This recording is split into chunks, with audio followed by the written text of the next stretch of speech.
सत्य नाम आप सभी को मेरी तरफ से साहिब बंदगी। कबीर साहिब धर्मदास जी से कहते हैं कि सत्यपुरुष के श्री मुख से छठे शब्द की उद्घोषणा करने से सहज नाम उत्पन्न हुए। सतपुरुष ने सृष्टि संरचना की आशा से सहज नाम अंश को प्रकट किया। सतपुरुष द्वारा सातवां शब्द उच्चारण करने से संतोष नाम प्रकट हुए, जिन्हें पुरुष ने द्वीप देकर संतुष्ट किया। सतपुरुष ने आठवां शब्द उच्चारित कर श्रुति सुभाष अंश प्रकट करके उन्हें भी एक द्वीप में प्रस्थापित किया। सत्य पुरुष ने नौवां शब्द उच्चारण करके आनंद नाम के अंश को अपनी अपार लीला का प्रदर्शन करते हुए प्रकट किया तथा 10वां शब्द पुरुष ने उच्चारित कर क्षमा नाम के अंश को प्रकट किया। कबीर साहिब धर्मदास जी से कहते हैं कि सत्य पुरुष द्वारा 11वें शब्द के उच्चारण से निष्काम नाम के तथा 12वें शब्द के उद्घोष से जलरंगी नाम के पुत्र उत्पन्न हुए। 13वें शब्द के उच्चारण से सर्वविदित अचिंत शुद्ध तथा 16वें शब्द के उच्चारण से प्रेम नाम के पुत्र उत्पन्न हुए। 15वें शब्द के उच्चारण से दीन दयाल पुत्र तथा 16वें शब्द के बोलने से धीरे नाम के पुत्र उत्पन्न हुए। सतपुरुष के 17वें शब्द के उच्चारण से योग संतयन नाम के पुत्र उत्पन्न हुए। अंततः सत्यपुरुष के शब्द विधेय रूप कमल दंड से 16 शब्द रूप पुत्र पैदा हुए। कबीर साहिब धर्मदास जी से कहते हैं कि सत्यपुरुष के प्रताप से इन 16 सूतों ने आकार धारण कर लिया तथा शब्द सामर्थ्य से इन सूतों के लिए अलग अलग लोकों की रचना की गई तथा द्वीप बने। सतपुरुष ने प्रत्येक अंश को सुगंधित अगर व विशेष अमृत का भोजन दिया तथा वे सदैव अगर अमृत का भोजन करते रहे और प्रत्येक अंश को अपने अपने द्वीपों में स्थापित किया। सत्य पुरुष द्वारा रचित अंशों की सुंदरता, दीप्ति, कांति और कला अगम अपार है। इन अंशों के सानिध्य तथा लोकों में आनंद ही आनंद है, अपार सुख है तथा वहाँ का मौसम बसंत ऋतु की तरह सदाबहार है। कबीर साहिब धर्मदास जी से कहते हैं कि सत्य पुरुष द्वारा रचित अंशों की शोभा व महिमा अगम अपार है तथा इन अंशों में कला अपार है जिसका वर्णन नहीं किया जा सकता। ये सभी अंश सदैव ही सत्य पुरुष का एकाग्र चित्तवृत्ति से ध्यान करते हैं। ये सभी अंश अमृत का भोजन करते हुए सत्य पुरुष के प्रति श्रद्धालु है, सत्य पुरुष का एहसान मानते हैं तथा सदैव पुरुष कृपया से आनंद अथवा सुख अनुभव करते हैं। इस प्रकार सत्य पुरुष द्वारा 16 अंशों अथवा सूतों का निर्माण हुआ।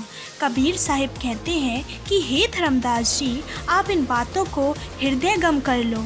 कबीर साहिब धर्मदास जी से कहते हैं कि सत्य पुरुष द्वारा बनाए गए हुए द्वीप वे करियों की महिमा अपार है जिसका वर्णन ही नहीं बनता।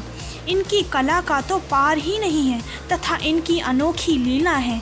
इनकी सुंदरता की महिमा को सुनते सुनते कल्पना भी नहीं की जा सकती। सत्य पुरुष के प्रकाश से सभी अंश अथवा सूत प्रकाशित हैं तथा सत्य पुरुष के प्रकाश से सभी द्वीप प्रकाशमान हैं। सत्य पुरुष के एक रोए का प्रकाश करोड़ों चंद्रमा व सूर्य के बराबर है। कबीर साहिब धर्मदास जी से कहते हैं कि सत्य पुरुष का सत्यलोक सुख तथा हर्ष का धाम है। वहाँ शोक महोदी दुख नहीं है। सत्यलोक हंसों के लिए ठहरने का स्थान है। सत्यलोक में हमेशा ही सत्य पुरुष के दर्शन होते हैं तथा अमृत का पान होता है। सतगुरु कबीर साहिब धर्मदास जी से कहते हैं कि इस प्रकार अंश द्वीप लोक आदि के बाद बहुत काल बीत गए। इसके बाद धर्म राय या निरंजन अथवा काल ने युक्ति से खेल रचाया।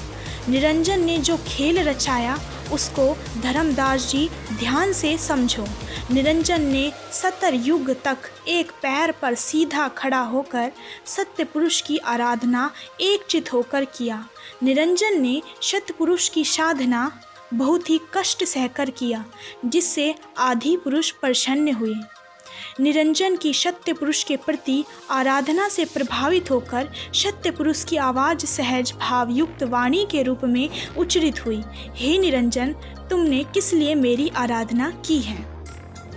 कबीर साहिब धर्मदास जी से कहते हैं कि जब निरंजन ने सत्य पुरुष की वाणी को सुना तब निरंजन ने शीश झुकाकर सत्य पुरुष को बंदगी की और निवेदन किया कि हे सत्य पुरुष, मुझे ठहरने के लिए कोई उचित स्थान दीजिए जहाँ मैं निवास कर सकूं। सत्य पुरुष ने निरंजन को आदेश दिया कि हे पुत्र, जहाँ मानसरोवर अर्थात भवसागर है वहाँ चले जाओ। सत्य पुरुष की आज्ञा होते ही निरंजन हर्षित होते हुए मानसरोवर द्वीप चले गए। जब निरंजन मानसरोवर में आए तब निरंजन बहुत ही आनंदित हुए। निरंजन ने फिर सत्य पुरुष की चित्त लगाकर सत्य युग तक आराधना की।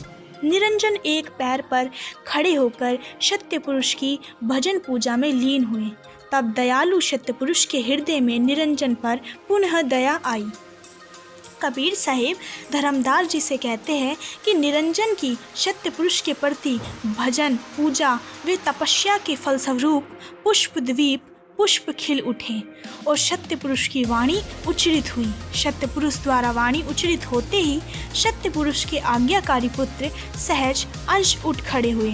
सत्य पुरुष ने अपनी आज्ञाकारी पुत्र सहज से कहा, हे सहज, तुम निरंजन के पास जाओ और उसे बोलो कि अब किस लिए तुम पुरुष की आराधना कर रहे हो। निरंजन ने मेरी सेवा बहुत की है, इसलिए उसको उचित ठोर मानसरोवर रहने के लिए दिया है। सत्य पुरुष सहज से कहने लगे, हे सहज, मैंने निरंजन की सेवा भक्ति से प्रभावित होकर 3 लोक निरंजन को पल भर में ही दे दिए हैं।